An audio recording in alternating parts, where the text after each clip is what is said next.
기간에 예수님을 알아가는 여정을 지나고 있습니다. 우리가 평생 예수를 믿고 혹은 10년, 20년 예수를 믿어 우리는 예수님을 잘 아는 것 같지만은 막상 예수님 누구십니까? 라고 물으면 그렇게 길게 말하지 못할 경우가 많이 있습니다. 왜 그러냐? 우리가 그냥 들은 것, 지식으로 알기 때문에 그래요.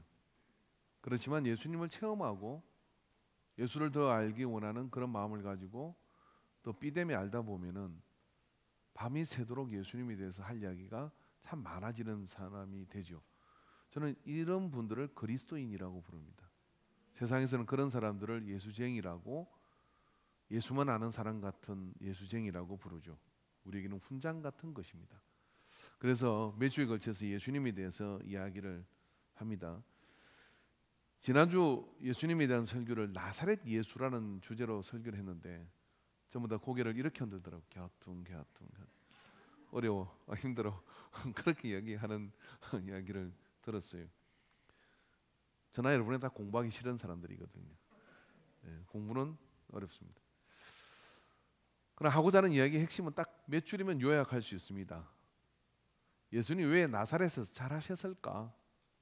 그 나사렛이라는 동네가 나시린을 의미하는 것이고, 그 나사렛이라는 위치가 나자레드, 즉 갈릴리 이방 지역에 속해 있으며 이방인들이 주가 되어서 사는 동네가 이 나자레드라고는 나사렛이라는 동네예요. 그래서 초대교회 지금도 역시 마찬가지입니다만은 이스라엘 땅에서는 크리스찬이라고 부르지 않고 나사렛 사람이라고 부르고 있는 겁니다. 지금까지도.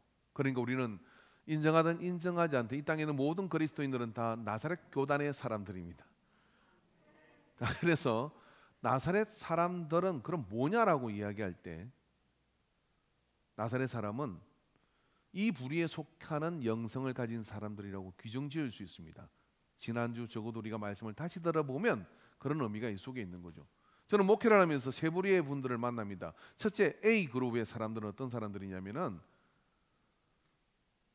교회 신앙생활을 하고 직분이 있지만은 세상에 너무 잘 적응을 해서 세상에서는 나가서 세상 세속인으로서 술 마시고 노래하고 춤추고 속이고 도둑질하고 마음껏 삽니다. 그리고 주일이 되면 교회 와서 성경을 끼고 또 교회 안에서도 신실한 그리스도인의 역할을 잘 해냅니다. 도대체 알 수가 없습니다. 그런 A그룹의 사람이 있는가 하면 B그룹의 사람은 어떤 사람들이냐면은 교회 안에서 신실하고 세상에 나가서는 바보가 되는 사람들입니다. 왜냐하면 거대한 벽을 세우고 나는 너희들과 같이 않고 너희들과 섞일 수도 없고 그래서 나는 세상과는 결별하고 오직 신앙의 테두리 안에서 지고지순한 믿음을 가지고 살고 있는 사람들, 참 신실한 그룹입니다. 그렇지만 뭔가 숨을 턱턱 막히게 하는 그런 벽을 만난 것 같은 사람들을 봅니다. 이게 예수님이 원하는 것일까요? 그럼 우리에게 세상으로 가라고 하지 않았겠죠. 나사렛 사람, 즉 예수, 그를 따르는 제자들은 어떤 모습을 가져야 되는지 여기 해답을 주고 있는 설교가 지난주 설교예요. 그게 뭐냐면 세속에 속해 있지만은 나실인으로서 나자레드의 사람이 나지린으로서 전혀 그 의미를 손상시키지 않는 순결함과 그리고 지고지순한 믿음을 가지되 산속에 사는 사람이 아니라 세상 그 한복판으로 가도 오히려 그들 때문에 세상이 거룩한 영향력을 받게 되는 하는 사람들, 저는 이 그룹에 속해 있는 이 사람들, 그래서 세상과 전혀 결별되지 않고 세상을 오히려 주도하며 세상 속에서 얼마든지 즐겁고 신나게 잘 살아가면서도 신실한 믿음을 흩어지지 않는 사람들 없을까요? 있습니다. 저는 그런 분들을 또 만나고 있습니다. 우리는 어디에 속했는지를 묻는지가 지난주 설교입니다. 여러분, A그룹과 B그룹에 속한 그리스도인들은 자네들이 예수를 잘 믿지 못합니다. A그룹에 속한 사람들은 왜 예수를 믿지 않냐면 자녀들이 왜 예수를 믿지 않냐면 아버지 엄마가 믿는 신앙이 거짓말 같은 거예요. 아버지 어머니가 믿는 그 신앙이 하나님이 가짜 같은 거예요. 왜? 집에서의 모습이 다르고 교회의 모습이 다르고 그리고 세상에 사는 모습이 다르기 때문에 그렇게 생각해서 쇼를 하는구나 라고 생각을 합니다. 반대 B그룹에 속해 있는 자녀들은 세상과 동떨어져 살아가는 부모의 그 신앙 속에 숨이 막힐 것 같은 거예요. 그래서 신앙을 가졌다가는 괴롭고, 신앙을 가졌다가는 죽을 것 같고, 신앙을 가졌다가는 감옥에 생활을 할 것 같고, 나는 저렇게 재미있게 살 수 없어라고 생각하고 신앙을 포기해버려요. 예수님이 원하는 길이 아닙니다. 나사렛 사람이라는 사람들은 세상 속에서도 얼마든지 자유롭고, 그러면 그 믿음의 순결함을 가지고서 세상을 오히려 감동 주는 사람들, 자녀 세대가 이것을 볼 때 이건 진짜라고 생각하고 이것은 가장 좋은 길이라고 생각을 하게 됩니다. 그러면 교회 가라고 소리할 필요 없습니다. 내가 이런 부모님을 만난 것이 감사하구나, 이런 가정에 태어난 것이 감사하구나를 고백하며 신앙의 그 능력과 힘을 가지고 부모보다 더 잘 믿는, 그리고 세상을 하나님께로 돌아오게 하는 그런 인재들로 자라게 될 거예요. 이게 여러분 지난주 설교에 요약할 수 있는 설교의 내용입니다. 자, 오늘 우리는 이제 갈릴리로 가려고 합니다. 오늘도 조금은 공부를 해야 되는데 따라합시다. 공부해서 남주자. 공부해서 남주시기를 바랍니다. 예수님은 나사렛에서 살아셨고 30살이 되실 때 공생애를 시작해요. 이 공생애라는 것은 뭐냐면요, 예수님이 30살이 되고 난 뒤에 이제 31살에 집을 나서시며 노동자 몫으로서의 예수, 나사렛의 생활을 청산하시고 이제 말씀을 전하시고 십자가를 지시고 그 중에 한 가지 중요한 사명이 있었는데 그게 뭐냐면 제자를 세워서 당신이 가진 복음을 이 땅에 지속적이고 항구적으로 그 뜻을 전해갈 그런 사람들을 세우기 위해서 집을 나서셨어요. 나사렛은 해발 400고지에 있는 그런 동네입니다. 갈릴리 지역에 속했지만은 산 위에 있는 동네이기도 해요. 예루살렘은 해발 700고지에 있는 그런 성전이 있는 동네가 수도 예루살렘입니다. 그 수도 예루살렘에는요, 성전이 있고 내노라 하는 성경적 지식을 가진 사람들과 그리고 맹문가들이 자녀들을 앞다투어 덕망이 있는 랍비들에게 제자로 넣어서 유대인의 그 건의 속으로 들어가 그런 바리새인의 그런 어떤 위치 속으로 집어넣어야 그야말로 출세를 하고 그런 인재들이 들끓는 곳이 예루살렘입니다. 예수님은 나사렛에서 집을 나서가지고 당연히 그가 랍비로서 메시아로서 이 시대를 주도하고 바꾸시려면 예루살렘으로 더 올라가야 하는 거예요. 예루살렘에 올라가서 일단 성전을 방문합니다. 12살 때 가봤던 그 성전에서 그 랍비들을 보고 우리 한번 성경에 대해서 이야기해 봅시다 라고 이야기하며 예수님이 입을 열어 말씀을 가르치기 시작하시면 그들을 압도할 수 없겠습니까? 나중에 여러분 그 당대의 최고라고 할 수 있는 니고데모 같은 사람이 밤중에 와서 예수님에게 묻습니다. 어떻게 사람이 영생을 얻습니까? 거듭나지 않고는 영생을 얻을 수 없느니라. 사람이 어떻게 한 번 태어났는데 두 번 태어납니까? 네가 이스라엘의 선생이 되고서도 이걸 모르느냐 라고 책망을 했던 예수님이 예루살렘에서 그런 기세를 떨칠 수 없겠습니까? 당연히 예루살렘으로 가셔야죠. 그곳에서 그들과 함께 나누고 그러면 거기에 맹문가들이 줄을 세워서 자기의 자녀들을 집어넣을 거예요. 그럼 유대 사회는 한꺼번에 예수님이 뒤엎을 수 있습니다. 하나님의 아들이시고 하나님이신데 뭐가 딸리겠어요? 내 아버지 집이라고 성전을 이야기하는 분이십니다. 그러면 예루살렘 가서 인재를 모아야죠. 거기에 연대도 놓고 고대도 놓고 서울대도 놓고 많은데 그런 인재들을 모아가지고 유학 갔다 온 사람도 있고 그래서 모아가지고 12명 딱 만드는 거죠. 드림팀. 우리 한번 세상 엎어보자. 그렇게 해서 가리키면 되는 건 아닙니까? 저한테 개척을 하려면 어디 가서 개척하겠습니까? 사람 없는데요? 사람 많은데요? 도시요? 예, 덜 걷는 곳으로 가야 하는 것이죠. 근데 예수님은 예루살렘을 쳐다도 안 봤어요. 그리고 어디로 가느냐면 갈릴리로 가셔요. 갈릴리. 여러분이 갈릴리에는 갈릴리 호수라고 하는 동쪽 서쪽으로 나누자면 20km, 12km가 되는 타원행 모양의 호수가 있습니다. 20km, 12km. 깊이는 200m 정도가 된다 그럽니다. 깊이는 한 70m 정도가 된다 그래요. 수심이. 그런데 이 갈릴리라는 지역은 말입니다. 갈릴리 호수는 바다문을 기준으로 볼 때 200m 밑에 있는 것이 갈릴리 호수예요. 그러니까 해수면보다 200m 낮은 곳이죠. 자, 이게 갑자기 물이 차면 물 밖으로 나가려면 200m를 수행해서 올라가야 돼요. 아니 평행으로도 200m, 평지에서도 200m 못 가는데 어떻게 올라갑니까 이게? 가다가 숨 막혀 죽을 거 아니에요. 그 밑에 있는 곳이 갈릴리 호수예요. 그리고요, 사해는 해 수면보다 400m 아래에 있습니다. 참 특이한 지형을 가지고 있는 곳이에요. 거기에 흐르는 강이 어떤 강이냐? 갈릴리에서 사해까지 흘러가는 강이 요단강이라 그래요. 갈릴리 호수를 중심으로 해서 갈릴리 호수 위에 요단강과 아래 요단강으로 나누게 됩니다. 그 요단강으로 흘러가는 물이 지구상에서 흐르는 강 중에는 제일 낮은 곳에 있는 강이 요단강이에요. 예수님은 그곳에서 세례를 받으셔요.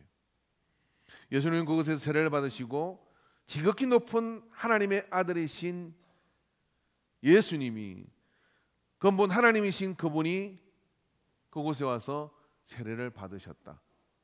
여러분, 갈릴리는 신앙적으로 보면요, 유대인들에게는요 배제된 곳이고, 그곳은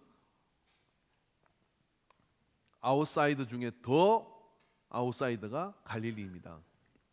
우리가 성지순례를 갔을 때 우리 성도님들하고도 몇 분하고 같이 가셨지만은 유대 땅에는 신앙의 중심이 되는 게 두 가지가 있어요. 하나는 성전이고요, 또 하나는 해당입니다.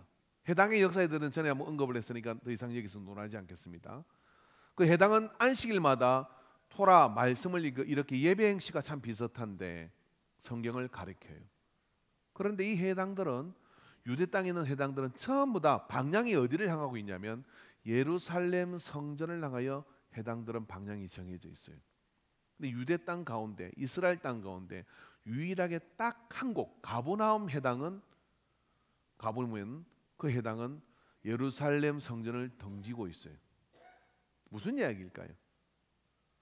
야, 너네들 잘났구나 예루살렘. 근데 우리 갈릴리 동네에서는 너가 그렇게 잘나서 우리도 찾아보자니까 그쪽 안 볼란다야 하고 고의적으로 의도적으로 해당을 돌려 앉힌 데가 이 가버나움 해당이에요. 대충 그렇게 되면 그 동네 정서를 알겠습니까? 이방인들이 많았고, 그리고 중앙 예루살렘으로부터는 멀어져 있고 도대체 취급을 받지 못하는 동네가 이 갈릴리 동네예요. 그래서 여러 가지 많은 그런 어떤 이야기들이 이 속에는 등장하게 되죠. 디베라라고 하는 지역은 헤롯이 로마의 한심을 사기 위해서 도시를 건설하고, 그 도시를 건설한 다음에 거기에 사람들을 이주시키려고 합니다. 되게 뭐 영화에 보는 로마의 도시가 그렇잖아요. 언덕배기에 도시가 있고 밑에 물이 있고 그림 같은 곳이죠. 그러나 유대인들은 여러분 그렇게 전망이나 이런 걸 따지잖아요. 어떻게 성전 가까이 갈 수 있느냐. 그게 가치의 기준이죠. 그런 예루살렘에서 이제 도시를 지어놓고 예루살렘 사람들한테 이주하라고 말하니까 아무도 이주를 하지 않는 거예요. 아니 그렇게 도시 조성을 해놨는데 이주를 안 하니까 헤롯이 어떻게 했느냐면 예루살렘에 있는 거리에 집 없는 사람, 구걸하는 사람, 여러 가지 오갈 데 없는 사람들한테 이렇게 이야기합니다. 그곳에 가면 집을 주고 세금을 받지 않겠다라고 이야기하니까, 이 디베라는 언덕은 원래 무덤을 쓰는 자리인데 그곳으로 이주시키니까 목구멍이 포도청인데 못 갈 게 뭐 있어, 신앙이 밥 먹여주냐 하고 몰려간 사람들이 어디냐면은 이 갈릴리 디베라 지역의 사람이에요. 그러니까 유대사를 볼 때는 저 말종들, 너희들이 감히 성경을 논해? 라고 생각되는 지역이 갈릴리라고 하는 이 지역입니다. 여러분, 우리 교회는 원래 이름이 버들미라는 교회에서 출발을 하게 됩니다. 이 장소가 아닌 좀 더 안중 시내 쪽으로 있는 대반 식당 옆에가 버들미 동네인데, 이 버들미라는 이름이 저는 여기 하나만 있는 줄 알았어요. 근데 우리나라 전체를 구성해 보면 버들미라는 동네가 꽤 있습니다. 근데 미자가 붙는 동네가 여기만 있는 게 아니라 어느 지역마다 무슨 미라고 붙는 동네들이 있어요. 근데 이 미자란 이름이요, 조금은 좀 보잘것없는 동네를 사실은 미자라고 붙입니다. 그래서 교회의 출발이 적어도 지금부터 90년 전에 버들미라는 동네는 그렇게 치부되지 않는 동네, 그렇게 유력하지 않는 동네, 그렇게 많은 인재나 뭐 이런 것들을 말할 수 없는 동네. 뭐 저거 동네 중에 서당도 하나 있고 뭐 그런 것 저런 것들이 있고 그래야 되는데 거기는 별 것이 없는 그런 어떤 어려운 동네를 밑자를 붙여서 무슨 미 그런다 그래요. 최근에 저도 그걸 알았습니다. 참 우리 인간 교회는 갈릴리와 닮아 있습니다. 왜냐하면 아산만도 있고. 저는 그것이 창피하지 않습니다. 왜냐하면 예수님이 가신 곳이니까요.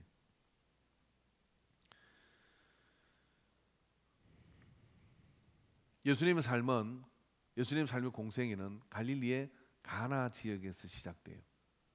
여러분 가나 그러면 기억나는 게 뭐 있습니까? 가나 초콜릿? 오늘도 웃지 않기로 작정하셨군요. 옆 사람은 이렇게 뭐죠? 웃어서 남주자.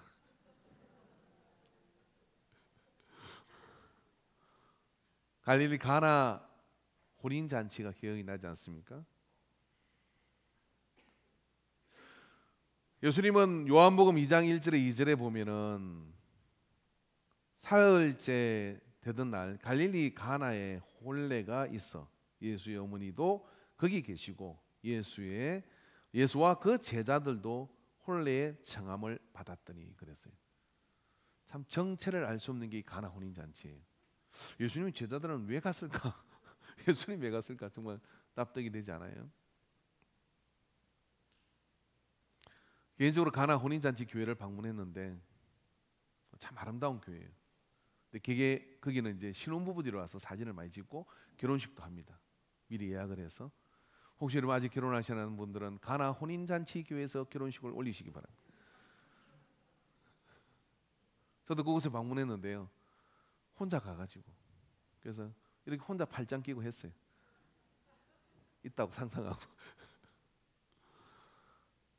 그 가나 혼인잔치에 가신 예수님께서요, 이 포도주가 떨어졌다는 이야기를 마리아 어머니가 와서 예수님에게 한 거예요. 예수님께서 그게 저와 무슨 상관이 있습니까? 그렇죠, 상관이 없는 일이죠. 왜 말씀하시는 거예요? 그렇게 말을 했는데 마리아가 나가면 이렇게 얘기합니다. 종들에게 무엇을 시키든지 그대로 해라.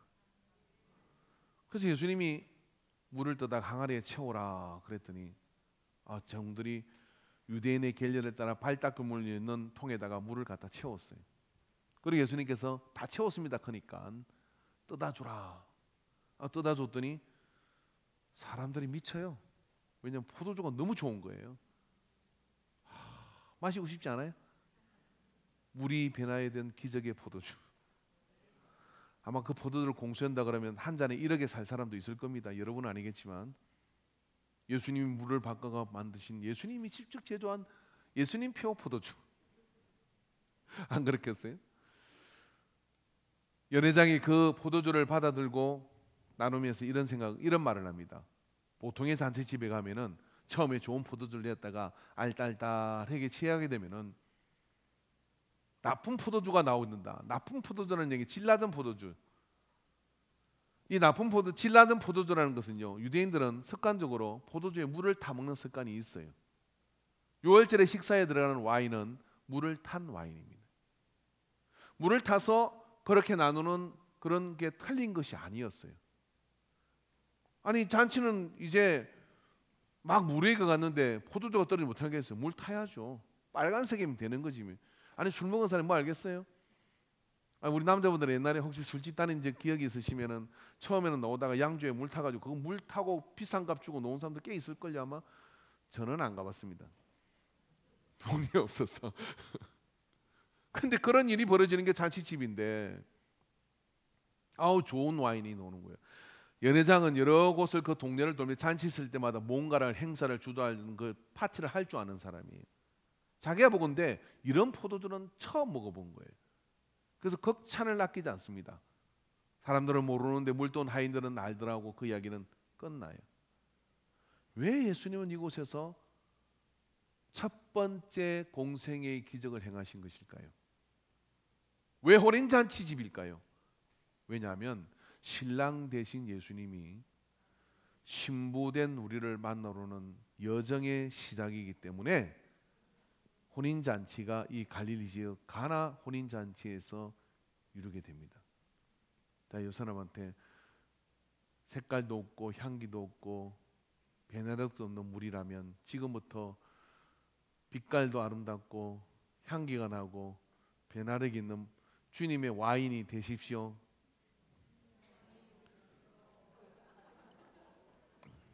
저는 한참 길게 얘기했는데 딱 끝나네요. 요약의 은사가 있으시네. 제가 이 혼인잔치 이야기를 왜 하느냐면은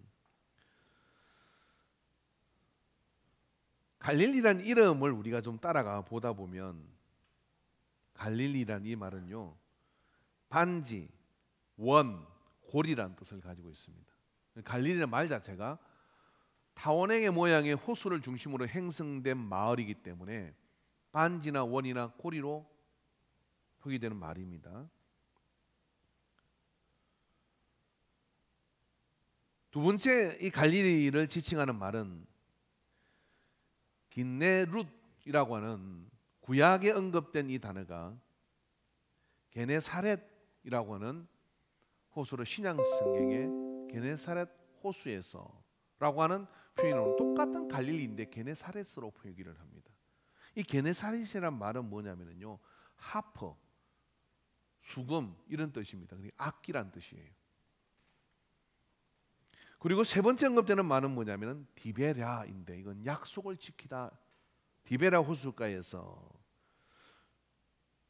요한복음 21장 1절에 2절에 보면 그 후에 예수께서 디베랴 호숫가에서도 제자들에게 자기를 나타내셨다. 이 디베랴는 다른 호수가 아니라 갈릴리 호수를 이야기하는 거예요. 그래서 이 세 단어를 연결시켜 보다 보면 그 속에 우리가 떠오르는 이미지는 뭡니까? 결혼 반지와 음악과 그리고 언약을 맺는 약속이 이 안에 등장하는 것이죠. 그래서 갈릴리 호수는 전반적으로 그러한 혼례의 의미를 이 속에 담고 있습니다. 예수님께서는 이 갈릴리 호숫가에서 제자들을 하나하나 부르기 시작하셨고 그리고 그 호수에 담겨 있는 주변을 돌면서 3년의 공생의 대부분의 시간들을 그곳에서 보내고 계셨어요. 갈릴리 호수에 예수님이 게네사렛 호숫가에서요 처음 베드로와 이렇게 대면을 하게 되죠. 밤새 베드로가 거물질을 했는데 한 마리 고기를 못 잡은 거예요. 한 마리 고기를 못 잡은 이 베드로가 그물을 털레털레 씻고 있었어요. 오늘 주일날 왔는데 지난주 동안 여러 가지 어려움들이 있었던 그런 일터의 현장들을 가지고 우리가 주일날 올 수도 있잖아요. 근데 그런 날 목사님께서 할 수 있거니 무슨 말이냐 믿는 자에게 능치 못함이 없느니라 기도하면 다 이루어진다. 내가 기도 안 한 거 아닌데 막 앉아있는데 불만이 이 속에 쌓이는 거예요. 그 예수님이 게네사렛 호숫가에 가가지고 베드로가 그물을 씻고 있으니까 배 좀 빌립시다. 못해서 그 배를 떼게 하고요. 예수님이 그 배로 올라가서 이렇게 앉으시니까 물가에 이렇게 사람들이 둘러 모인 거예요. 예수님 따라 사람들이 따라다니니까 그것에서 말씀을 전하십니다. 하나님의 나라에 대한 말씀을 전하셨죠. 그 내용은 여기 나오지 않아요. 그 본문에 있어서 누가복음 5장 1절에 4절에 나오는 그 본문에 있어서 중심은 베드로를 그곳에서 주목하고 있습니다. 베드로는 예수님이 앉아서 말씀을 전할 때 밤새도록 거물질을 했고 졸릴 것이고 피곤하지 않았겠습니까? 지금 이 시간에 딱 한 사람이 졸고 있는데 딱 한 사람 졸고 있는 사람이 어제 철야를 하고 그래도 가서 졸아야지 하고 믿음으로 와서 예배를 드리고 있다면 저는 용서합니다. 그리고 편히 주무시도록 만들어 드릴게요. 근데 어제 밤새도록 게임을 하고 고도리를 치다가 와서 꼬박꼬박 졸고 있으면 내려가서 한 대 주워박아 줘야 되는데 베드로가 조는 걸 예수님이 충분히 용서했을 거라고 생각해요. 근데 베드로는 졸지 않은 것 같아요. 졸 수가 없어요. 왜냐하면은 배를 대놓고 앉아 있는데 배가 물길 따라 자꾸 움직이잖아요. 그 자꾸 털어지는 거 어떻게 자꾸 배를 잡아야 될 거 아니에요. 그죠? 노로 잡든 뭐로 잡든 짜증나 죽겠는 거예요. 설교가 자꾸 길어지는 거예요. 빨리 가서 그냥 문제를 해결하고 어떻게 해야 되는데 왜 오늘 설교는 긴 거야? 그래 죽도 전에 막 도망가잖아요. 결코 여러분을 공격하는 건 아닙니다. 근데 도망갈 건데 이 마음을 아셨는지 예수님께서 설교 다 끝나고 난 다음에 내려오셔야 되는데 베드로에게 이렇게 하는 거예요. 깊은 곳에 가서 그물을 내려라. 이렇게 얘기하는 거예요. 예수님 다 알아요. 고기 못 잡아서 지금 썩나 있는 베드로를. 베드로가 정말 가슴이 터질 것 같은데 그 말을 하니까 말을 하고 싶었죠. 밤이 맞도록 수고했습니다. 고기 한 마리도 없어요. 무슨 일인지 모르지만. 그런데 선생님이 말씀하시니까 네, 깊은 곳으로 가겠습니다. 저는 약간 베드로 기질이 있거든요. 고기 한 마리 없다는 걸 내가 보여드릴게요. 당신 설교는 잘했지만 그 믿음대로 못 삽니다. 그런 마음이죠 뭐. 그래가지고 배를 막 쳐가지고 수심이 70m예요. 베드로가 내린 거물이 어떤 거물인지 알아요? 투망이에요. 투망. 여러분 투망 치는 사람 알지만 깊은 물에는 투망 안 맞아요. 고기 다 도망갑니다. 잡을 수가 없는 거예요. 그거는요. 여러분 그때 투망이 지금처럼 뭐 조밀한 겁니까? 스물스물한 투망이에요. 그걸 가지고 내렸어. 근데 예수님 명령을 들은 고기들이 처음 다 줄지서 기다리고 있었던 거예요. 그래 그물을 딱 잡았는데 평생에 처음 당하는 무게감이에요. 와, 그걸 막 끌어. 영차, 아멘 하시는 분에 복이 나갈 줄은. 영차, 영차. 긴신이 끌었는데 그 다음 반응이 너무 이상해. 베드로 이렇게 합니다. 주여 나는 죄인입니다. 나를 떠나소서. 나는 죄인입니다. 나를 떠나소서 그러는 거예요. 뭐예요? 당신이 말씀하셨지만 난 그 말 틀린 줄 알았습니다. 내가 그 말을 아멘하지 않았습니다. 여러분 강단에서 선포되는 말씀을 참 황당하고 또 이룰 수 없을 것 같고 나에게 안 맞는 것 같지만 아멘하고 나가는 자에게 그런 복이 임할 줄로 믿습니다. 그게 게네사렛 호숫가에서 시작된 거예요. 베드로는 춤을 춥니다. 만선의 깃발을 가지고 돌아옵니다. 그런 다음에 그 다음 행동이 더 놀라운데 그는 배와 그물을 부려두고 너는 이제 사람 낳는 어부가 되라 했더니 따라 나서 버렸어요. 따라 나서서 막 예수님 따라가 가지고 예루살렘과 초대교회를 이끄는 수장으로서의 그 역할을 해나가는 멋진 출발이 게네사렛 호숫가에서 시작됩니다. 그런 베드로가 갈릴리 호수 한복판에서 예수님 따라 신나게 막 쫓아다녔어요. 이 쫓아다니면서 그렇게 행하고 다니는데 어느 날 풍랑이 만나가지고 예수님은 언덕백에 기도하고 계시고 제자들끼리 걷는데 풍랑이 난 거. 이런 갈릴리 호수가요 파도가 최고로 치면 7m가 파도가 친대요. 호수가 어떻게 7m 파도가 칩니까?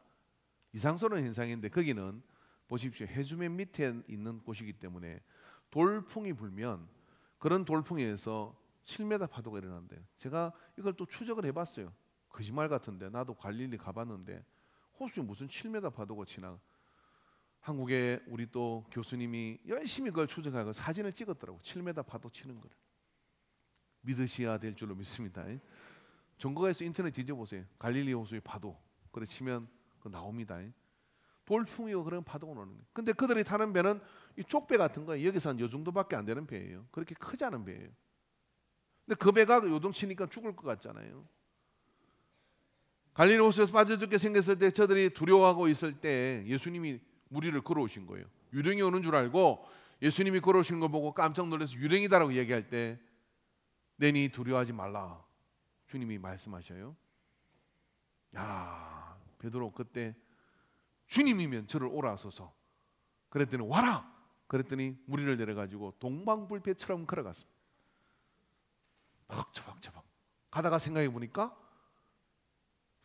파도가 겁나는데 빠지면 어떡하지? 퐁당 빠져버렸어요. 그래가지고 예수님이 왜 의심하였느냐 하고 손을 붙들어 이렇게 해가지고 두 분이 딴딴딴딴 해가 배 위로 올랐었어요. 그럼 베드로가 디베랴 바닷가에서 예수님을 부인하고 디베랴 바닷가에 예수님을 부활하신 주님을 만날 때는 약속을 지키지 않은 베드로가 되어서 그곳에서 참 부끄럽고 불편한 예수님과의 만남이 그 아침에 일어납니다. 디베랴 바닷가로 갔던 제자들과 베드로는 그날도 추억을 더듬어 고기를 잡으려고 합니다. 디베랴는 사실 나사렛이 사는 동네와 좀 베드로가 사는 동네와는 좀 먼 동네입니다. 근데 그곳에서 배를 가지고 고기를 잡았는데 그날도 한 마리도 못 잡았어요. 그랬는데 아침에 예수님이 물가에 나와서 고기를 잡았느냐고 물으니까 못 잡았다는 게 배의 오른편에 그물을 내는. 그때 고기들이 또 줄을 서가지고 오른편에 다 모여 있었던 것이죠. 여러분 삶이 힘드시거든 주님께 물어보시길 바랍니다. 줄을 지어서 계약이 체결될 것이며 줄을 지어서 좋은 일이 일어나게 될 줄로 믿습니다. 그래서 만선의 깃발을 잡았어요. 근데 그날 베드로는 예수님이다 하고 제자들이 막 쫓아가는데 이 베드로는 옷을 챙겨 입어요. 그리고 맨늦게 예수님 앞에 이러고 삐죽삐죽 간 거예요. 예수님께서 모닥불 피워놓고 조반을 준비하셔가지고 야 먹자. 한참 식사를 하다가 예수님 묻는 거예요. 요한의 시몬아 네가 나를 사랑하느냐? 베드로 깜짝 놀랐습니다. 예 주님 제가 주님을 사랑하는 자입니다. 왜 그걸 디베랴 바닷가에서 디베랴 호숫가에서 묻는 것입니까? 약속을 지키다의 의미가 있는 이곳에서 부활하신 주님은 상처받은 베드로를 그곳에서 불러서 그곳에서 물으셨던 것이죠. 자 여러분 예수님이 무슨 바다 구경하러 호수 구경하러 가셨겠어요? 갈릴리에는 갈릴리 사람들이 있기 때문에 예수님은 그 갈릴리로 가신 것이죠. 제가 베드로를 예를 들어 이야기했지만은 갈릴리 사람들이라고 하는 것은 참으로 어촌이고 또 촌사람들이고 그곳에 사는 사람들은 제자들로 뽑기에는 턱없이 부족해 보이는 사람들로 보았을 것입니다. 그 시대의 모든 랍비들이 그렇게 생각을 했어요. 그곳에 무슨 희망을 찾을 수 있었겠습니까? 저는 어릴 때 마산시 신월동 29번지에 살았습니다. 마산시 신월동 29번지는 절대 도둑이 없는 동네였습니다. 왜냐하면 동네가 훔쳐갈 것이 없어요. 그게 1번지 특징이고 사건이 터지면 경찰들이 우리 동네로 올라왔어요. 그래서 조사를 시작합니다. 그 동네에 통장을 하셨던 분이 저희 아버지 목회 나가기 전에 새마을 지도자를 하셨어요. 그래서 피난을 왔거나 여러 가지 상황 속에 판잣집을 짓고서 산 위로 올라가다가 생긴 동네가 그 동네인데 유일하게 기아 지붕을 가진 집이 우리 집이라 또 학교 선생님이기도 하니까 기아집 아들 제 닉네임. 그래서 그 동네 통장을 하셨고 새마을 지도자를 하셨어요. 지금은 아니지만 통장을 하면 동민의 리스트가 있습니다. 그래서 고지서가 오면 예비군 통지도 보내고 그걸 제가 다 했어요. 통장집 아들이 도장을 찍으러 다니고 이렇게 했습니다. 근데 통계를 쭉 보니까 리스트에 보면은 동네 주민의 30%가 전과자더라고요. 놀라지도 않으시네요. 그러시구나. 동네 아이들이 노는 방법은 간단합니다. 그냥 시내로 내려가. 그리고 자전거가 돌아다니거나 그러면 그냥 타고 가요. 이놈이 타고 저놈이 타다가 고물상을 만나면 팔고 엿가락 물고 올라오는 거예요. 하루 일과에. 아무런 문제 없어요. 과일이 먹고 싶으면 그냥 가수원으로 가. 잡히면 두드려 맞고 안 잡히면 파티하고. 제가 그 동네 사는데 그 동네 유일하게 예수 믿는 집이 우리 집이에요. 집 안에서는 어떤 욕도 하면 안 됩니다. 집 안에서는 집 안에서는 집 밖에 있는 일들이 전혀 공유되면 안 돼요. 맨날 싸움이에요. 여기서 깨지고 저기서 깨지고 오늘 저 집에 부부싸움하고 아침에 우물가에 만나면 반창고 붙이고 나오고, 또 시비가 걸리면 거기서 막 탁탁 부딪히고. 저희 아버지가 검도가 사단이에요. 그래서 그 동네를 팽정하셨어요. 통장을 하면 참 어려워요. 근데 참 그곳에 지금도 그리워요. 왜 그리우냐면은 정이 있어요. 어떤 정이 있냐면 서로 반창고받는 정이 아니라, 제가 살아오면서 느낀 건 뭐냐면 어느 집에 무슨 일이 생기면요 다 내일같이 도와줘요. 참 그게 이해가 안 돼요. 맨날 싸우고 어떤 전쟁 스트레스로 그런 군인 노래를 맨날 하는 아저씨도 있었고, 여러 사람들이 그곳에 섞여 있지만요, 그 집에 된장 떨어지면 된장 갖다 주고, 뭐 땔감이 떨어지면 옆집 그것도 갖다 주고, 누구 집에 숟가락이 뭐 있는지를 다 알아요. 그래서 그 동네가 살아가면서 그런 동네가 있었나? 저는 제 마음의 공항이 말선시 신을동 29번지 그 동네입니다. 갈릴리는 어쩌면 그런 동네 아닐까요? 제가 주님을 위해서 따르겠습니다 나섰던 베드로가 예수님이 무리를 걸으시고 같이 걷고 500리의 기적을 베풀고, 그러니까 이제 예수님 왕이 되시면 예루살렘 접수하고 내가 이제 역사의 한 장면에 오른팔이 되겠구나, 누가 왼쪽에 누가 좌측에 오른쪽에 앉을 거냐라고 자기들끼리 싸우는 이 제자의 집단, 그리고 그 건세를 더 누리려고 하는 그런 모습을 보고 주님은 얼마나 실망을 하셨겠습니까? 그러나 주님은 포기하지 않으셨죠. 이게 갈릴리 사람들이에요. 이 모습이 갈릴리 사람들이 가지고 있는 또 다른 그런 모습들이죠. 그 모습이 전부였을까요? 그 모습이 전부였다면 예수님은 그곳에서 제자들을 찾으려고 하지 않으셨을 거예요. 왜 예루살렘으로 가지 않고 갈릴리로 가서 갈릴리 예수란 이름을 들으시면서 그곳에서 11명의 제자를 선택하는 겁니까? 그 중에 한 명 가룟 사람 유다는 예수님을 배신하고 팔고 떠났어요. 그러나 그 중에 11명 전부는 다 순교의 길을 요한 빼고는 다 갑니다. 처음 만난 그 동네의 사람들이라고 생각할 모습이 나중에 성경이 완성되고 사도행전이 완성되는 건데, 그 어떤 모습도 그런 졸장구도 그런 변덕이 심한 그런 사람도 더 이상 제자들 가운데 찾을 수가 없어요. 그러니까 예수님이 본 게 정확한 것이었죠. 그러니까 예수님이 선택해야 할 사람이 갈릴리에 있다고 보신 예수님이 정확하게 본 것이죠. 우리는 어떻습니까? 목회자를 청빙하거나 또 여러 가지 일들을 우리가 할 때 어떤 기준으로 뽑는 것입니까? 어떤 기준으로 따를 자라고 얘기하는 것입니까? 예수님은 갈릴리 사람이 있고 그곳에 내가 세울 제자들이 있다라고 보신 것입니다. 그렇게 말 많고 그렇게 예수님 따르겠다 했다가 여종 하나가 와서 이 사람도 갈릴리 사람이다, 같이 따라다니는 큰 소리 치던 사람 베드로다, 그렇게 이야기할 때 나는 모른다고, 저자매 모른다고, 그러다가 누가복음에서 예수님과 눈이 마주쳐가지고 도망 나가면 울던 베드로, 그게 어디 영웅적인 채모가 있습니까? 없는 것이죠. 그런데 왜 예수님은 포기하지 않고 디베라 바닷가에서 그를 다시 부르는 것입니까? 예수님이 보신 갈릴리의 사람, 우리도 가끔은 주님을 배신하고 부인합니다. 어쩌면 갈릴리 사람보다 더 할 수 있죠.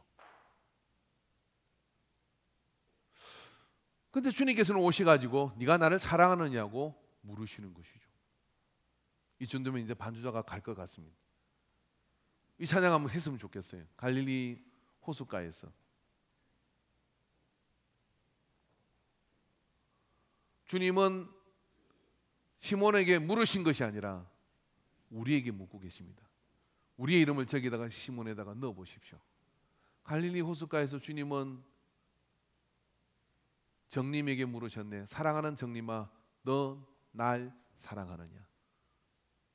주님은 갈릴리 사람 베드로를 포기할 생각이 없었고 제자들을 포기할 생각이 없었어요.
주님은 시몬에게 그리로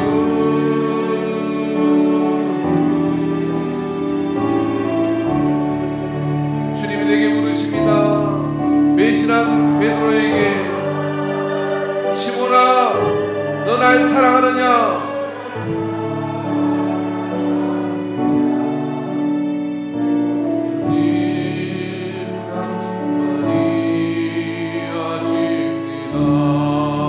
사마리아 물가에서 사마리 물가에서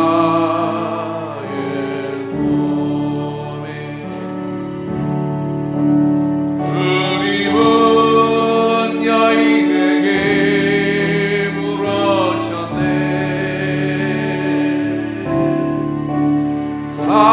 사랑하는 여인아 넌 날 사랑하느냐? 오 주님 당신만이 아십니다.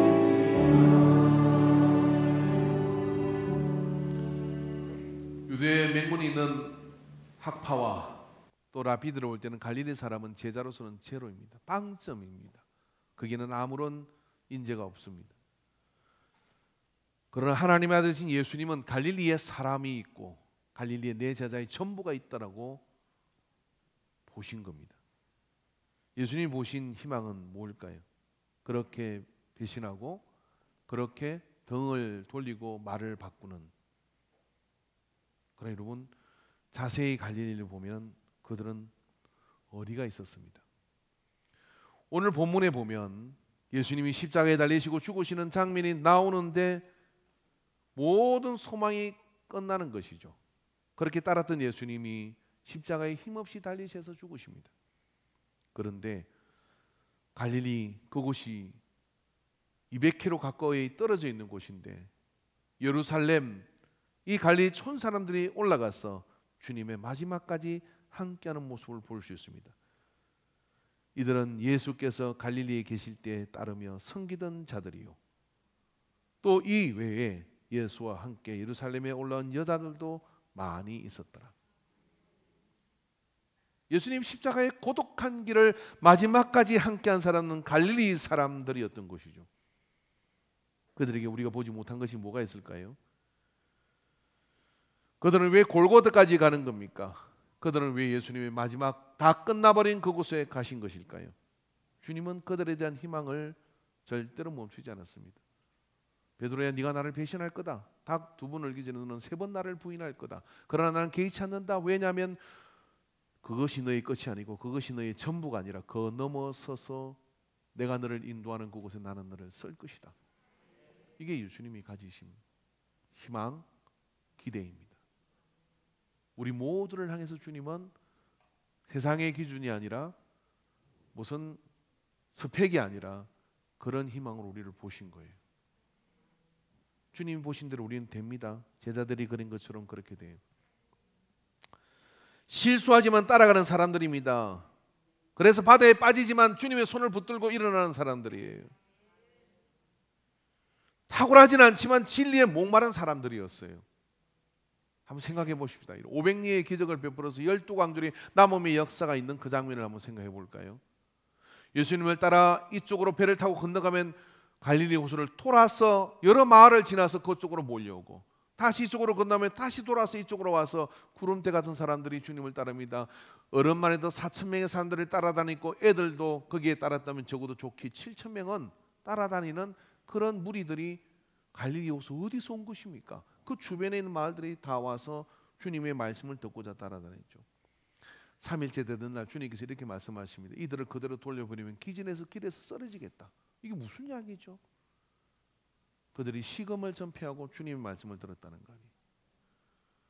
자, 그럼 오늘부터 우리 오늘 하루는 금식하면서 오후 예배 드리고 저녁 예배 드리고 저녁 때까지 아무것도 먹지 말고 물만 마시고 예배만 드립시다. 남아 있을 분. 물론 제가 예수님은 아니에요. 근데 그들은 그걸 따르는 사람들이었어요. 그때 여러분 예수님이 부활하신 게 아니에요. 근데 그들은 누구 하나 밥 먹겠다 소리지 않고 그곳에서 주님을 말씀을 귀를 기울이고 들었다는 이야기예요. 말씀을 전하던 예수님이 걱정이 돼서 먹을 걸 주라고 이야기를 했습니다. 그랬더니 한 소년이 보리떡 5개 물고기 2마리를 들고 와서 소년의 먹을 조그마한 한 끼 식사를 들고 와서 내놓았던 거죠. 자, 여러분, 이 소년은 누굴까요? 부모는 왜 안 따라온 것일까요? 이 소년에게 도시락을 싸주면 너는 가서 예수님의 말씀을 들으라고 보냈다 이거죠.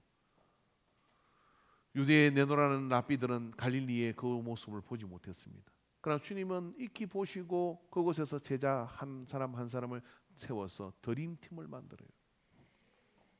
세계의 복음을 나가는 통로로 조금도 부족하지 않는 존재로 갈릴리 사람들을 보았고, 오늘 주님이 우리를 그렇게 보고 있습니다. 주님이 나를 보는 것만큼 우리는 성장하고, 주님이 나를 기대하는 것만큼 우리는 담대해질 수 있다는 사실을 기억하시기 바랍니다. 그들은 12광주리의 남음을 얻어서 주님의 말씀이 어떻게 떡이 되는지를 본 사람들이에요. 그리고 그들은 초대교회 역사의 주역들로 이름이 없지만은 갈릴리에서 온 사람들이 그곳에서 주님의 십자가의 죽음을 보았고, 그리고 그들이 예수님의 부활의 정인으로서, 여러분, 예수님이 성천할 때 이 갈릴리에 온 사람들이 정인으로 그곳에 섭니다. 그리고 어떻게 합니까? 주님의 복음이 참인 것을 생명 걸고 전하는 사람들이 됐죠. 갈릴리에 사람이 없습니까? 아니요.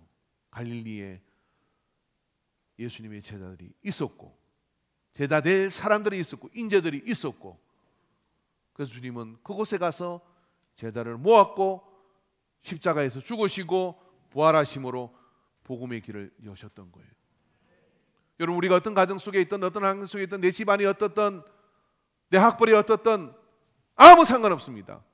우리에게 중요한 건 뭐냐면 주님이 나를 부르시며 요한의 아들 시몬아 네가 나를 사랑하냐는 물음 앞에 대답할 수 있다면 우리는 베드로가 될 수 있으며, 우리는 예수님을 따르는 신실한 제자로 세상을 정복할 복음을 가진 사람들입니다. 오늘 그 믿음으로 우리가 모두가 서게 되기를 주의 이름으로 축원합니다. 축원합니다. 기도합시다.